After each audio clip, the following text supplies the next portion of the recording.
December 27-ാം തീയതി ഐഷുവിൻ്റെ ബർത്ത്ഡേക്ക് ഐഷുവിന് surprise കൊടുക്കുന്നതിന് വേണ്ടി ഞാൻ നിക്കിയുമായി തുടങ്ങിയ പരിപാടി ഒടുവിൽ ഐഷുവിനും നിക്കിക്കും സർപ്രൈസായി. രണ്ടുപേരും ഞെട്ടി വണ്ടറടിച്ചു.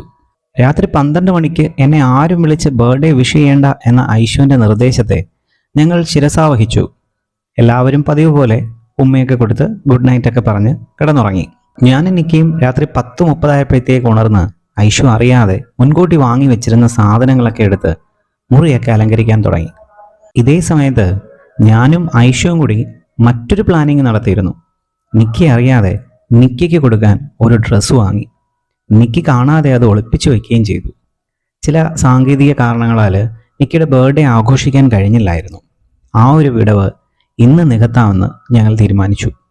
ഐഷുവിനോട് ഞാൻ പറഞ്ഞിരുന്നത് 12 മണിക്ക് മോളെ അച്ഛൻ വിളിക്കാമെന്നും മമ്മിക്ക് നമുക്ക് ഒരുമിച്ച് സർപ്രൈസ് കൊടുക്കാമെന്നുമാണ്. നിക്കിക്ക് ഇതിനെക്കുറിച്ച് ഒരു ഐഡിയ ഇല്ല. അങ്ങനെ രണ്ടുപേർക്കും സർപ്രൈസ് കൊടുക്കാൻ ഞാൻ തീരുമാനിച്ചു. ഇനി തുടർന്നുള്ള വീഡിയോയിൽ അവരുടെ എക്സ്പ്രഷനാണ് നിങ്ങൾ കാണേണ്ടത്. പല തവണകളായി ഐഷു പറഞ്ഞ ഓരോരോ കുഞ്ഞു കുഞ്ഞു കാര്യങ്ങൾ ആ ദിവസം ഒരുമിച്ച് കൊടുക്കാം എന്ന് ഞങ്ങൾ തീരുമാനിച്ചു.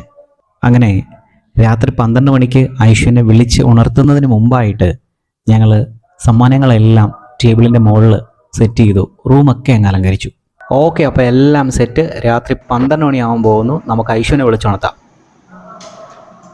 ഐഷു അമ്മയും നല്ല ഉറക്കത്തിലാണ് ഗൈസ്.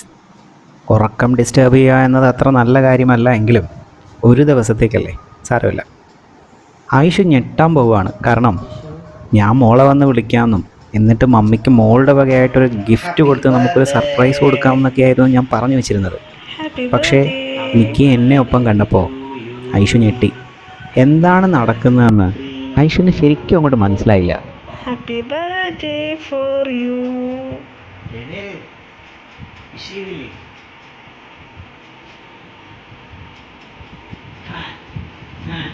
വാ, നമുക്ക് കുറുക്കുറൊക്കെ കഴിക്കാം.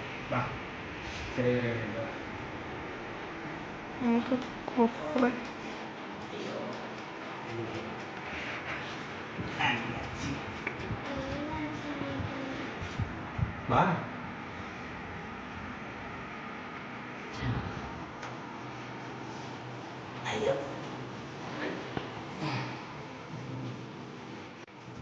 ഞാൻ ഐഷുവിനെ പൊക്കെടുത്ത് റൂമിൻ്റെ പുറത്തേക്കെത്തി. കിടക്കാൻ പോയപ്പോൾ കണ്ട മുറിയേ അല്ലല്ലോ എന്ന് ഐഷു അത്ഭുതപ്പെട്ടു. ആദ്യമായിട്ടാണ് ഇങ്ങനൊരു സർപ്രൈസ് ഐഷുവിന് കൊടുക്കുന്നത്. അമ്മയും സർപ്രൈസ്ഡായി. എപ്പോഴാണ് ഞങ്ങൾ ഇതൊക്കെ ചെയ്തതെന്ന് നമ്മൾ ചോദിച്ചു.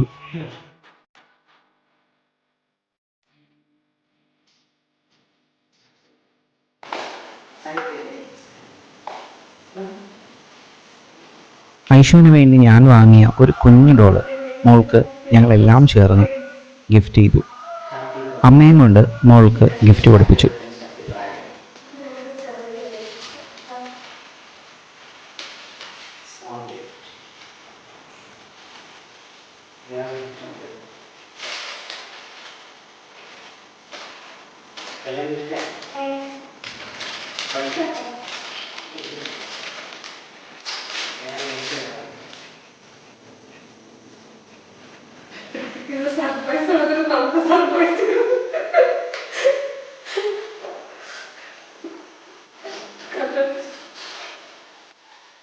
ഇനി നിക്കിക്കുള്ള സർപ്രൈസ്.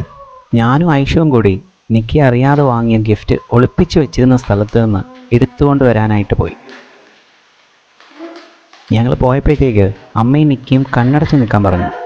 നിക്കി ഒരിക്കലും പ്രതീക്ഷിച്ച് കാണില്ല ഇങ്ങനെ ഒരു ഗിഫ്റ്റ്. ഒരിക്കൽ അർപ്പി മോളിൽ വെച്ചിട്ട് അവൾ കണ്ടിഷ്ടപ്പെട്ട ഒരു കാര്യം വാങ്ങാനാണ് ഞങ്ങൾ പോയത്. പക്ഷേ അത് മിസ്സായിപ്പോയി. അതുപോലെയുള്ള ഒരു ഗിഫ്റ്റാണ് ഞാൻ നിക്കിക്ക് വേണ്ടി വാങ്ങിയത്. ഗിഫ്റ്റ് മമ്മിക്ക് വേണ്ടി സെലക്ട് ചെയ്തത് ഐഷു തന്നെയാണ്. നിക്കിയുടെ ബർത്ത്ഡേ കഴിഞ്ഞ തവണ ആഘോഷിക്കാൻ കഴിയാത്തതുകൊണ്ട് ആ വിടവ് നികത്തുന്നതിന് വേണ്ടി ഞങ്ങളൊരു കേക്ക് വാങ്ങി. അത് ഇരുവരും ചേർന്ന് കട്ട് ചെയ്യുകയും ചെയ്തു.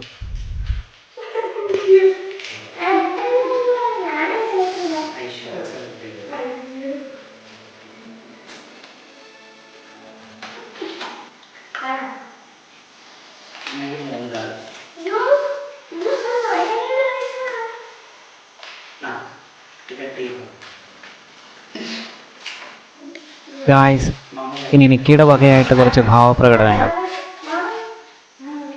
സന്തോഷാശ്രുക്കൾ ധാരധാരയെ അങ്ങനെ ഒഴുകാൻ തുടങ്ങുകയല്ലേ.